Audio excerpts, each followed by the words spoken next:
This first semi-final. Well, the Spanish fencers have done incredibly well today. I just actually walked past the Spanish box where they're all preparing, and Lucia Martin Portugues was in floods of tears after losing to Despina Georgiadou. But it just goes to show the high expectations that they set themselves.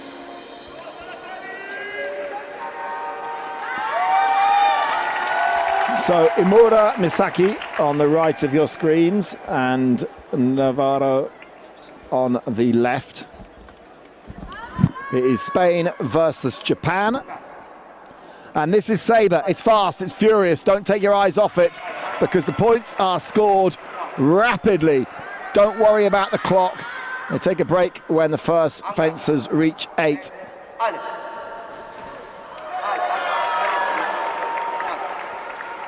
Eyes open from Imura there, stepping into the middle, having a look, taking a solid parry.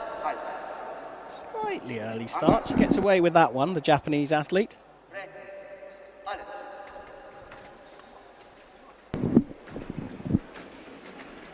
So now Imura building the long attack. There's a para riposte from Navarro. So if you're new to fencing and you're being attacked, there's a couple of things you can do. One is you just back off and let the attack, beat the attack through distance and don't get hit, and then it becomes your right of way to attack. The other is to block or parry your opponent's weapon. And as soon as you do that, the right of way changes and it becomes your turn to attack. There is another option, and it's kind of like stealing a point if you hit when out of time. But in that case, there can only be one light on the box, and in Sabre it's called a stop cut. And later on tonight, when we get Richard Cruz in, he will be able to explain the stop hits and the various other counters that you can do in foil.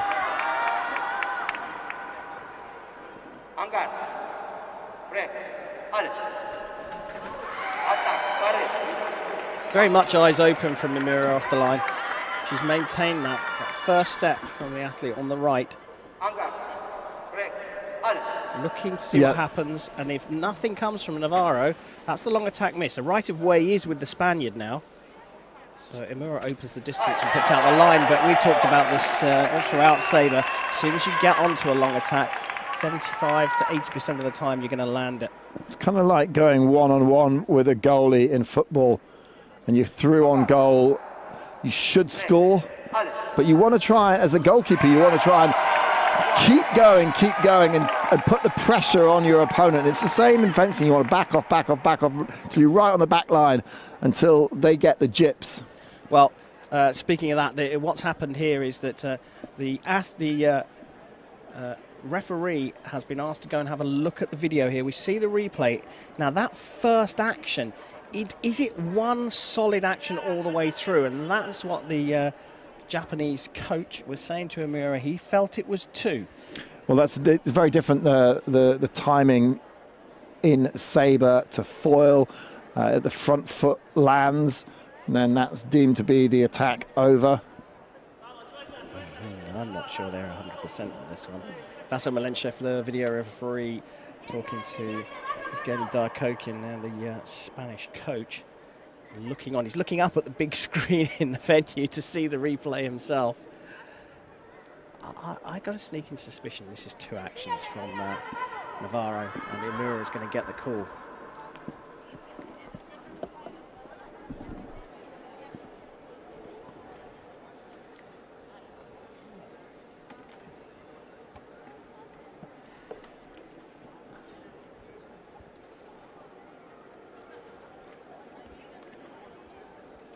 So while they take their time looking at the slow motion replays, we can have a look at the head-to-heads between these fencers.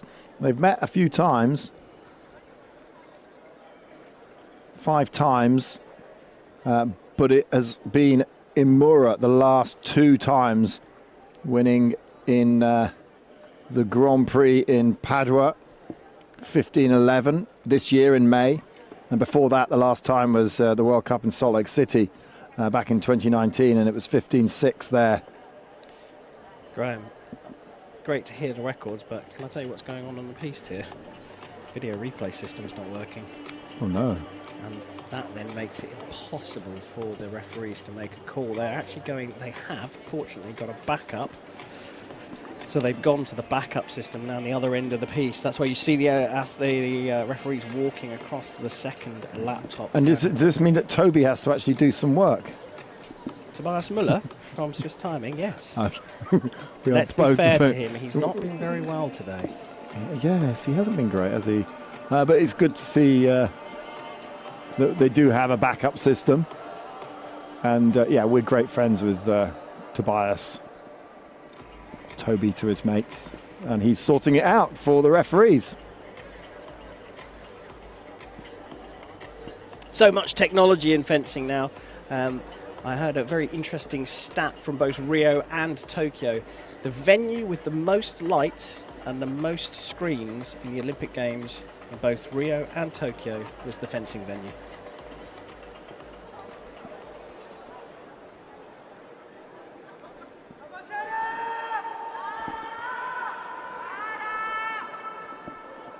So now they're explaining the situation to both of the coaches. I think that this hit is actually going to be annulled now. They're not going to be able to call it at all.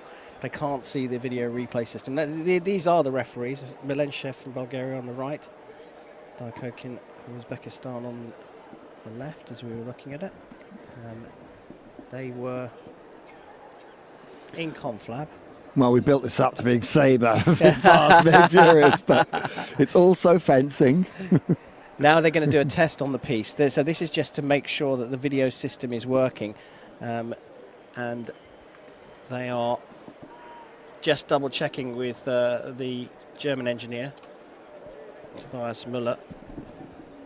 Testing again in the middle of the piece. This is to just simply check the replay system is working. Looks like it is, and there you go. The hit is annulled. No hit at all. And I think that's probably the fairest thing. So both fencers remain with their 2 appeals, and it's the only way to call it. If the video system is not working and one fencer calls for a video referral and the video system doesn't work, you have to just annul it. Well, some might say you call the original decision, but I don't think the referees were totally happy with that. Going to the middle on a parry riposte. Well, Navarro's coach, they're not happy at all. Very, very vocal in his box. And Imura Misaki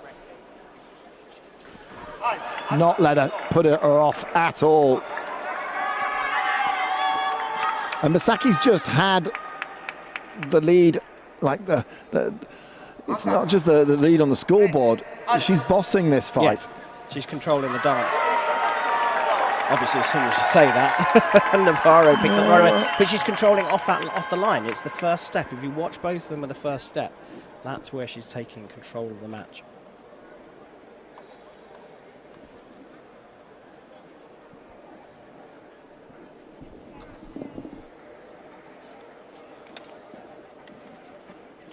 Another video review.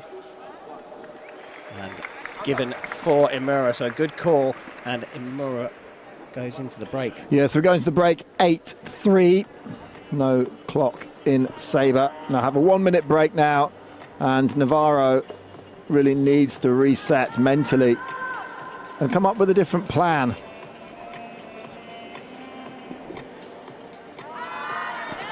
As we see Imura Misaki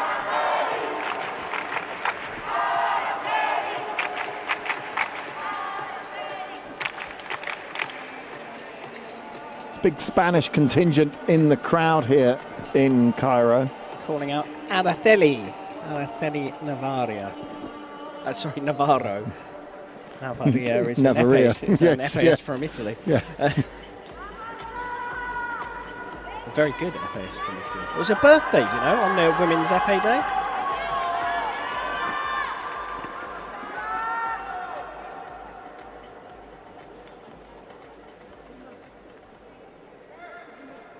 So here we go, we're back underway. 15 the target.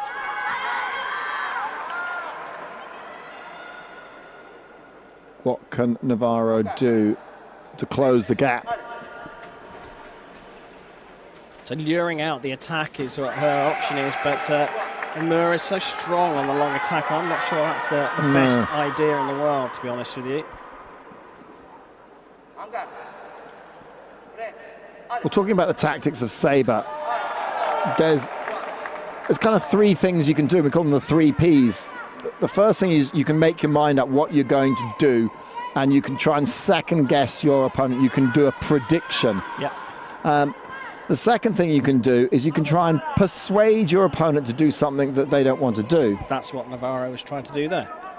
Drawing out something that you could then capitalize on. And the third thing that you can do is that you can effectively go in eyes open and perceive what your opponent is doing and back your defense. And basically, you know, if you go in eyes open, you're perceiving what's happening. If you're not being attacked, you build a long attack. If you are being attacked, you parry riposte. Good summary. Still sticking with the same thing from Imura. More steps off the line. Look at how confident she is in defense. Getting that was lovely. The sky hook, or the stop cut, as you call it. So we talked about this earlier in the competition. We talk about stealing a point. Yeah, the counter action. You don't have the right of way, so you can't get hit if you try and counter. Does that go into a closed line? It does. A closed line, not a clothesline. No, not a clothesline. No. So blocked out.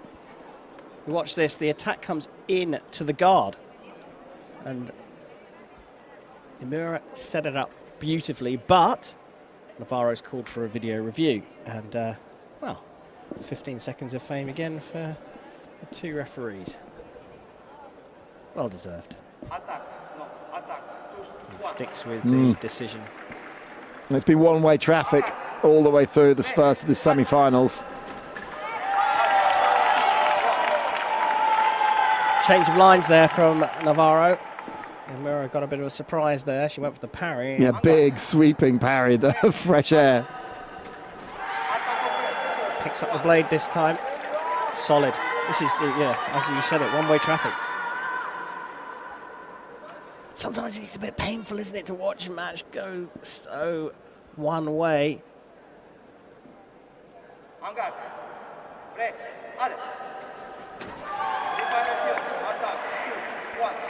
So preparation, explain that, Karen. So if you're setting things up. In your preparation, you're setting up the attack. And if your opponent sees that and they start their attack, you haven't got the right of way, so they score the hit.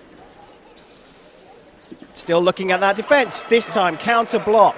So slightly different to the skyhook we saw before. Gets the counter action and then blocks out the attack to stop the light coming up. And head in the hands for Jérôme Goutte, the Frenchman who's in charge of the Japanese Sabre program. Again, the attack to the flank, working for the Spanish fencer. Well, I'm not sure why he's got his head in his hands. His athlete's doing fantastically well. She made miss. Yeah. She made miss easy there, Imura, and to be honest with you, that was easy for her. It was easy peasy.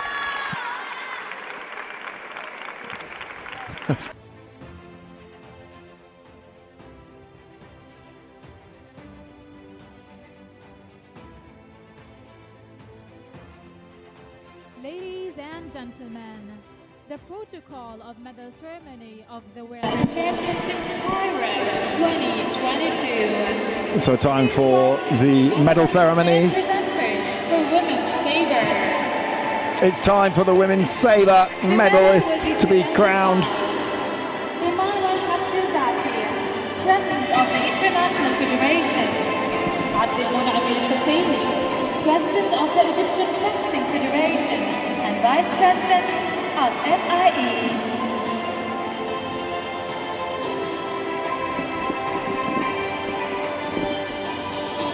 The bronze medal from Spain, Araceli Navarro. And the bronze medalist, Despina Araceli Georgiano. Navarro from Spain. Brilliant Despina performance from her Georgiano. today, really strong. FIE President Manuel Katsudakis giving out the medals. He's going to be a happy chap because